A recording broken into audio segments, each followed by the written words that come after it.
Alright, hello again everyone. We're back. Another Great American Craft Beer with Kyle. All-Star Tuesday. Big fly for Mike Trout. He came through for me. 1 for 2 to get the walk there. Really interesting to see if he can get this MVP. The game is now tied. 4 solo home runs. How about that? 7th inning, 4 solo home runs. Just worked a 13-hour shift. I've got one here from my favorite local brewing company that the great Camp, Big Camp, CJ set me up with. It's the Listermann Brewing Company. Look at this, folks.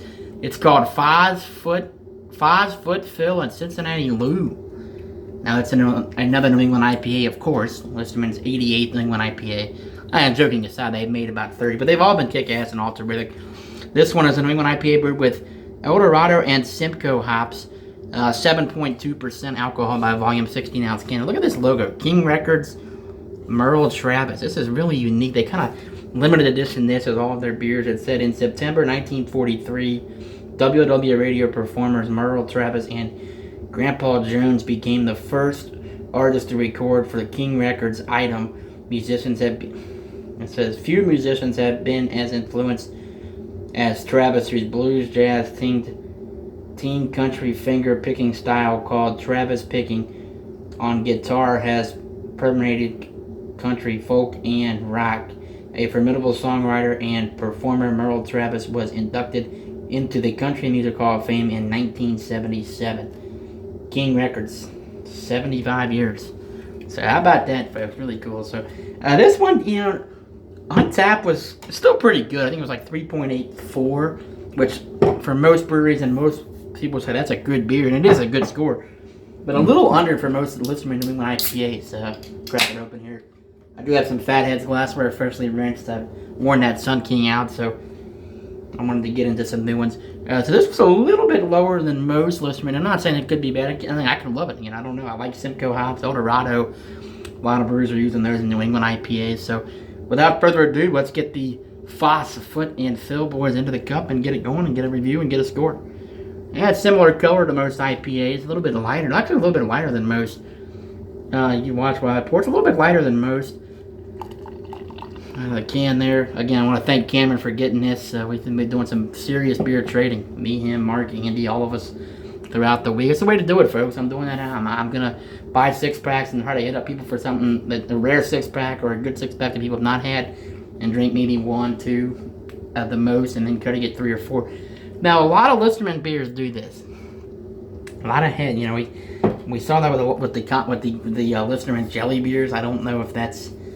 Yeah, I don't know, but again, 7.2% typical New England IPA, Simcoe and Eldorado hops. This will settle down. Nice hazy color though. I tell you what, condensation, presentation-wise, very hazy, very New England IPA-esque. Textbook procedure there. So let's get the aroma. Right away, you're getting some big hops, and I think that's the Eldorado.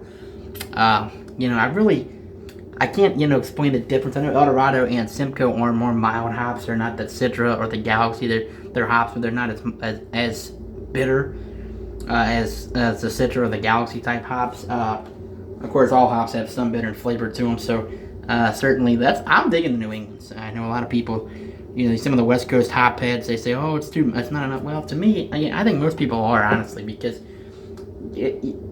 with big stouts and big IPAs, you have a certain fan base. You love them or you hate them. And I think the New England IPAs is going to attract more people to more balanced beers.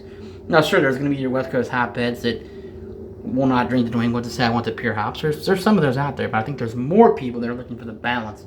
And then there's some people that just hate IPAs, period. So I think 50% are in this New England range, 25 big hopheads, and 25 I don't like IPAs, period. So I think the New England style, to me, attracts more. In my judgment, again, one man's opinion, and again, I'm just saying what I've observed throughout here and throughout the Midwest, and just what I've read and all that. So I think that's a fair assumption for me as well. I'll try any beer, but I really dig the New England. So without further ado, let's get it going. Thank the brewers that listen, continuing to brew up Cincinnati's best beer in small batch production. Thank Cameron, and go Trout tonight. I want the NL to win. I really am pulling for the National League, but cool to see my hero go yard. So here we go.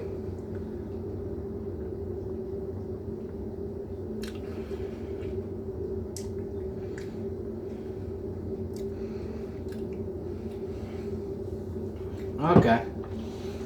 I will say this on this beer. Smooth. but not. This is definitely not Listermann's best New England IPA. I think this is very smooth. This is still going to be an A minus beer. It's not as like, and again, I'm going to say the word sweet. Not as sweet as some of the other ones, but very good. I mean, this is certainly 7.2. It drinks like a 4.5, almost like a cream ale. And you're definitely getting. I drink this. This is still a very great beer, folks. Still tremendous.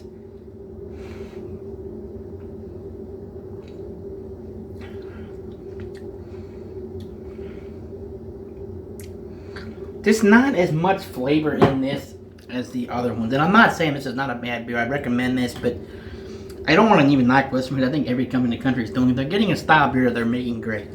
And Listermann's made some of the best New England IPAs I've had.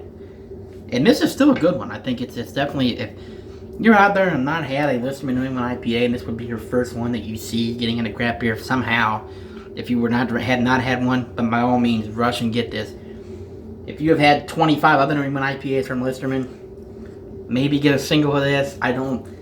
It's not a bad beer, but it's not their best, and I think the Untappd score is still 3.8. I'm going to rate it at least a 3.75, so I'm not knocking the beer at all. Nothing wrong with it. It's smooth, it's crisp, but just not bursting like Zoo Babies or Polar Bear, or you're looking at the Fionas or any of the other ones. What was the other one?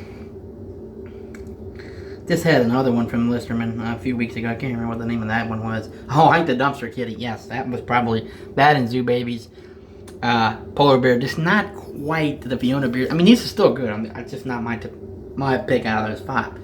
Is this still better than a lot of beers? Certainly. So, I'm going to say it's an A minus. It's just, again, I think the Untappd score is easy to say, but it's getting a point for the logo.